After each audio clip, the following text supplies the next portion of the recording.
অনেকে মনে করেন ইউটিউবে শুধু ভিডিও আপলোড করলেই সফলতা আসে, কিন্তু কথাটা কতটুকু সত্য? ইউটিউবে সফলতা হতে গেলে অক্লান্ত পরিশ্রম আর ধৈর্যের প্রয়োজন। আজকে আমি আপনাদের সাথে কিছু বাস্তব অভিজ্ঞতা শেয়ার করব, যা আমি নিজে শিখেছি এবং জেনেছি আমার এই ছোট্ট ইউটিউব জার্নিতে। তো বন্ধুরা, সম্পূর্ণ ভিডিওটার সাথে থাকবেন। আমার ইউটিউব জার্নিতে কিছু অভিজ্ঞতা সম্পর্কে আজকে আমি আপনাদের সাথে শেয়ার করব।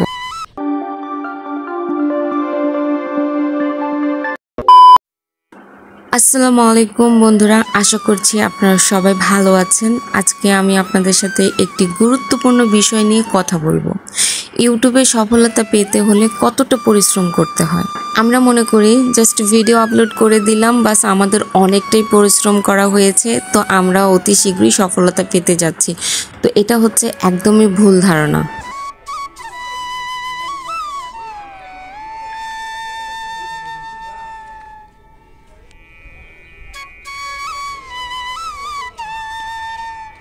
তো হঠাৎ করেই কচু খাওয়ার ইচ্ছে হলো, তো যার কারণে আম্মুকে বললাম যে নিয়ে আসো একটু, যেহেতু বাড়ির পাশে একটা ক্ষেতের মতন করা আছে, তো ওইখানে অনেকগুলো কচু হয়ে আছে, এটা কেউ লাগায় নাই, অটোমেটিক হয়ে আছে। তো যার কারণে বললাম নিয়ে আসো।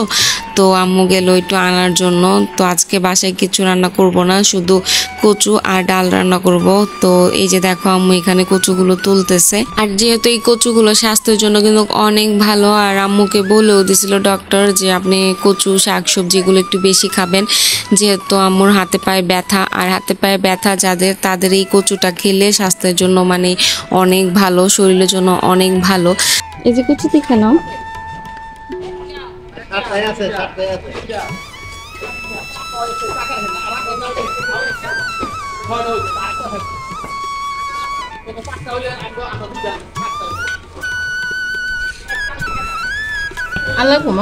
না আর লাগবো না, এগুলোই তৈরি।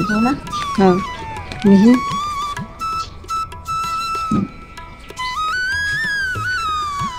হ্যাঁ সুন্দরী না? হ্যাঁ রাখো, নিচে রাখো, নিচেই কাটো।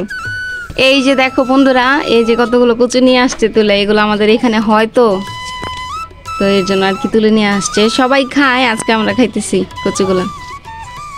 দেখো দেখো দেখো কত ফ্রেশ কচু।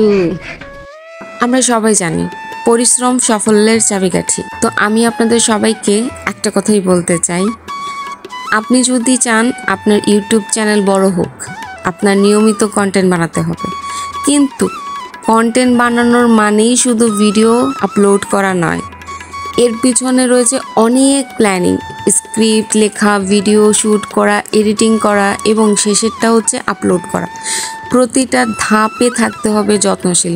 আপনাকে একটি ভিডিও বানানোর সময় যতটুকু এফেক্ট দেওয়া প্রয়োজন, যতটুকু মন থেকে আপনি বানাতে পারেন, যতটুকু সৌন্দর্য মাধুর্য দিয়ে আপনি ভিডিওটা বানাতে পারেন, ততটাই তাড়াতাড়ি আপনার ইউটিউব সফলতা আপনার কাছে আসবে। তো বন্ধুরা, তোমাদের আজকে আমার ভিডিও বানানোর একটা অভিজ্ঞতা বলি।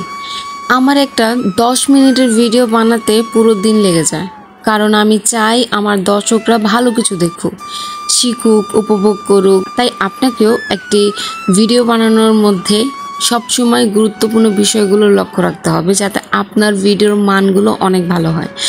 আমি যে এতটা কষ্ট করি, কিন্তু তারপরও আমি নিজেও জানি না যে আমার ভিডিওগুলো কতটা সুন্দর হয়।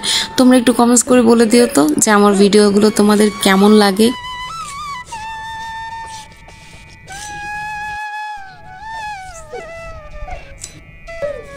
তো দেখো বন্ধুরা, এখানে তোমাদের সাথে কথা বলতে বলতে আম্মু কচুগুলো কত সুন্দর করে কেটে নিয়েছে। আর আমি কিন্তু কচু কাটি না, কারণ হাত প্রচুর চুলকায়, তো যার কারণে আম্মুই ভালো করে কেটে নিচ্ছে।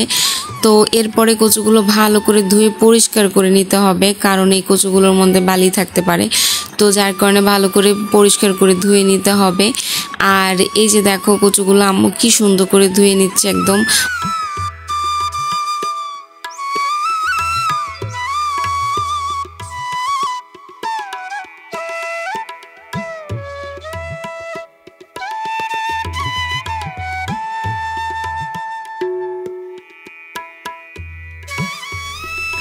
তো এখানে দেখো কচুগুলো ভালো করে একটু সেদ্ধ করে নিয়েছে। সেদ্ধ করে নেওয়ার পরে কচুগুলো একদম আলাদাভাবে একটা বাটির মধ্যে রেখে দিয়েছি। এখানে দেখো তেল দেওয়া হয়েছে আর রসুন দেওয়া হয়েছে। রসুন কচুর মধ্যে অনেকটা বেশি যায়, কারণ রসুন দিলে কি কচুর একটা টেস্ট বাড়ে।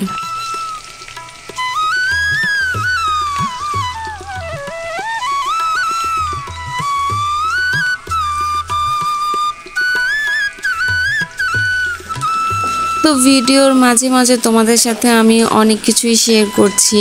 তো তার মধ্যে একটা কথা তোমাদের শেয়ার করতে চাই, সেটা হচ্ছে যারা আমরা ব্লগ ভিডিও বানাই, তো আমরা টেক ভিডিও অনেকেই দেখি। তো যারা টেক ভিডিও সম্পর্কে জানো না, তো অবশ্যই ইউটিউবে টেক ভিডিও সার্চ করে দেখবা। তো যারা নতুন ব্লগার আছো তাদের জন্য বলছি, টেক ভিডিওতে না অনেক কিছু তোমরা শেখার মতন জেনে যাবা। কিন্তু আরেকটা কথা হচ্ছে, টেক ভিডিওর একটা প্রবলেম হচ্ছে যে তারা শুধু কন্টেন্ট ক্রিয়েটারদের, মানে যারা ইউটিউব চ্যানেলের যারা টেক ভিডিও বানায় তাদের জন্যই টেক ভিডিওগুলো বানায়, কিন্তু ব্লগ ভিডিওর জন্য তারা কিচ্ছু বানায় না। আমি আজ পর্যন্ত কোনো টেক ভিডিওতে আমি ব্লগ ভিডিও সম্পর্কে কোনো কিছু বলতে দেখি নাই, মানে বলতে শুনি নাই। তো আমি তারপরও এর মধ্যে আমি কিছু জানতে পারছি, সেটা হচ্ছে দেখো, মানে আমার অভিজ্ঞতা আমি তোমাদের মাঝে শেয়ার করছি। বাকিটা তোমাদের চিন্তা শক্তি কেমন সেটা আমি জানি না, কিন্তু আমি যতদিন ইউটিউবে আছি ততদিনের অভিজ্ঞতা আমি তোমাদের যেটা শেয়ার করছি। তো সেটা হচ্ছে আপনাদেরকে মানে ট্রেন্ডিং ভিডিওর উপরে, মানে ট্রেন্ডিং টপিকের উপরে আপনাদের ভিডিও বানাতে হবে, ঠিক আছে? এখন ট্রেন্ডিং টপিক কি? ট্রেন্ডিং টপিক হচ্ছে যেমন এই যে কিছুদিন আগে বন্যা গেল, এই বন্যাটা নিয়ে যদি আপনারা একটা ভিডিও বানান, সেখানে আমরা অনেকেরই দেখেছি যারা নতুন নতুন চ্যানেল ওপেন করেছে আর তারা সেই ট্রেন্ডিং টপিকটা নিয়ে একটা ভিডিও বানিয়েছে এবং তাদের ভিডিওগুলো অনেক ভালো ভিউ হয়েছে, ঠিক আছে? তো এই ধরনের কিছু ট্রেন্ডিং টপিক আছে। যেমন আমাদের কিছুদিন আগে আমাদের দেশের সম্পর্কে তো আমরা অনেকেই জানি যে আমাদের দেশে তেমন পরিস্থিতি ভালো ছিল না। তো এই পরিস্থিতিতে অনেকেই আমরা দেখেছি যে ভিডিও বানিয়েছে, তাদের ভিডিওর মাঝে তারা সেই টপিকের বিষয়ে আলোচনা করেছে, ঠিক আছে? তো এই বিষয়গুলো দেখা যায় কি যে আপনারা কত পার্সেন্ট আপনারা সফল হতে পারবেন আমার এই কথায় জানি না, কিন্তু তারপরও কিছু পার্সেন্ট মানে চান্স আছে মানে সফলতা হওয়ার। আসসালামু আলাইকুম বন্ধুরা, আপনারা কেমন আছেন? আশা করি সবাই ভালো আছেন। আল্লাহ আপনাকে সবাই ভালো রাখুক, এই দোয়াই করি। আর আমি আজকে কচু শাক রান্না করুম বন্ধুরা। কচু শাক তো দেখছিনি, তারপর আবার ফিরে এখন লেবু পাতা দিতেছি। লেবু পাতা যদি ভালো লাগে শেয়ার কমেন্ট করেন বন্ধুরা। তো দেখো বন্ধুরা, এখানে কচু শাকগুলো রান্না হয়ে গেছে আর ওঠানোর 2 মিনিট আগে লেবু পাতা কেটে দিতেছে। লেবু পাতা কেটে দিলে কি হয়, একটা অন্য রকমের একটা মানে ফ্লেভার আসে, যেটা মানে কচু শাকটাকে আরও মানে খেতে সুস্বাদু করে দিবে। আর এটা না ওঠানোর 2 মিনিট আগে দিতে হবে। 2 মিনিট ঢাকনা দিয়ে ঢেকে তারপর সাথে সাথে লেবু পাতাগুলো তোমরা ফেলে দিও উঠায়া, নয়তো বা এই লেবু পাতার কারণে শাকটা তেতো হয়ে যাওয়ার সম্ভাবনা থাকে। মাঝে মাঝে আমাদের অনেকেরই মনে হয় যে আমরা অনেক কিছু করছি কিন্তু কোনো ফলাফল পাচ্ছি না, এটা আমারও মনে হয় মাঝে মাঝে। আর এই সময়গুলোতে সবচেয়ে গুরুত্বপূর্ণ হচ্ছে ধৈর্য করা। ইউটিউব কোনো ম্যাজিক নয়, সময়ের সাথে সাথে আপনি ফল পাবেন যদি আপনি নিয়মিত কাজ করেন। তাই বন্ধুরা, সফলতা পেতে হলে পরিশ্রমের বিকল্প নেই। ইউটিউব চ্যানেলকে বড় করতে চাইলে আপনাকে কঠোর পরিশ্রম করতে হবে, নতুন কিছু শিখতে হবে আর অবশ্যই ধৈর্য ধরতে হবে। আশা করছি আজকের ভিডিওটি আপনাদের ভালো লেগেছে। ভালো লাগলে লাইক দিন, কমেন্টে আপনাদের মতামত জানান আর অবশ্যই চ্যানেলটা সাবস্ক্রাইব করতে ভুলবেন না। দেখা হবে পরের ভিডিওতে। আর অবশ্যই ভালো থাকবেন, সুস্থ থাকবেন। আজকের মতন আল্লাহ হাফেজ।